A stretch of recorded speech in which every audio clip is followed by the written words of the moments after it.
Hari ini kita akan membahas tentang ramalan spektroskopi ya.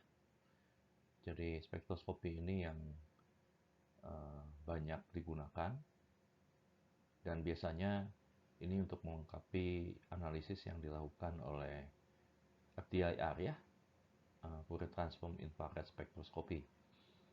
Jadi raman spektroskopi ini contohnya banyak digunakan untuk menganalisis material-material inorganik maupun organik dan termasuk material karbon ya yang juga banyak membutuhkan analisis dari ramalan spektroskopi untuk mengetahui struktur dari material karbon yang kita sintesis. Ini review sedikit tentang cahaya ya, karena kita tahu spektroskopi itu sebenarnya studi interaksi cahaya dengan material.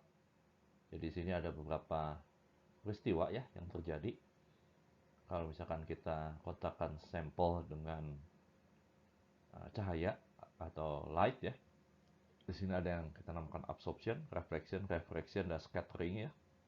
Dan di sini scattering pun kita bisa bedakan atas dua jenis ya, yang elastik yang kita kenal dengan Rayleigh scattering dan inelastic. Dan inelastic ini yang kita kenal dengan istilah Raman scattering ya. Jadi di sini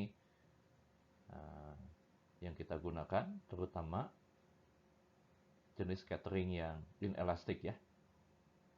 Dan ini akan menghasilkan frekuensi yang jauh lebih kecil dari frekuensi cahaya yang kita gunakan dari sumber asal.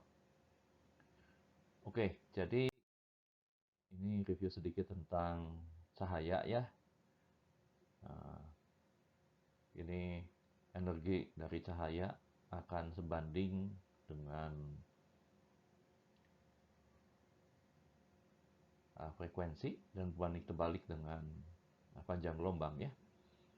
Dan di sini kita bisa kelompokkan ya beberapa cahaya dari beberapa gelombang ya. Dari sini ada gamma ray, X-ray, vacuum, ultraviolet, near ultraviolet, visible dan seterusnya ya. Dan di sini yang kita gunakan untuk ramalan maupun untuk FTIR yaitu jenis infrared ya, yang molekular yang akan menyebabkan molecular vibrations ya. Dan ini jenis-jenis vibrational modes ya mungkin terjadi pada suatu material ya. Kita tahu bahwa pada suatu material itu terdapat berbagai jenis ikatan ya. Jadi contohnya kalau yang simetrik itu contohnya pada material molekul C4.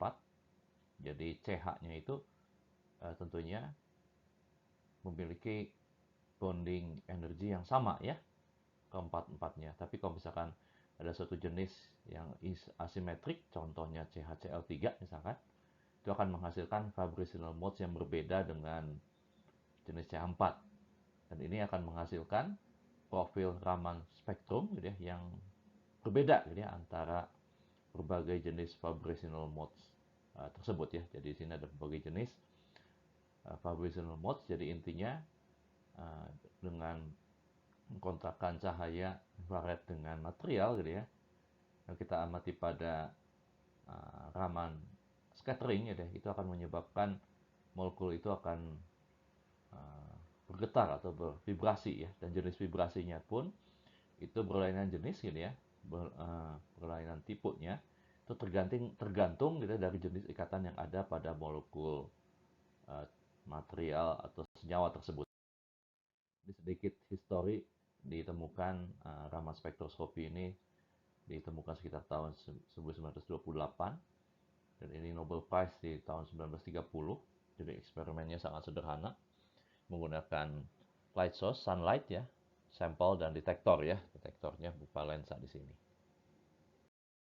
Dan ini secara sederhana gitu ya, ramalan spektroskopi itu mempelajari tentang shift ya. Jadi frekuensi change. Jadi ini frekuensi dari cahaya itu akan berubah gitu ya, akan bergeser gitu ya, akibat dia berinteraksi dengan material yang kita ingin analisis ya.